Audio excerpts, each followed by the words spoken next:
ขู่สักคนเมื่อนี้ก็พอสิมาซับป่าพี่น้องคุณน้ำท่วมเมื่อเลยเมื่อคืนนี่ต้นทุเรียนฟังนั่น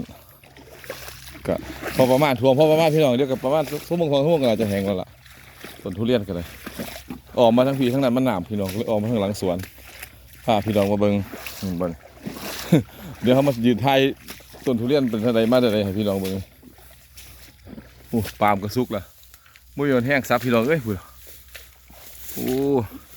เดี๋ยวเบิ่งทุเรียนก่อนเบิ่งรถสวนผู้ขาลูกสาวล่ะบ่คือสวนผู้อื่นนี่เพราะว่าสวนปาล์มสวนยาง6 เมตรคืออันคนผู้เดียวพี่น้องบ่ค่อยได้พัฒนาเพิ่นปานใดเห็นบ่ต้นทุเรียนก็ได้เพิ่นพี่น้องเอ้ย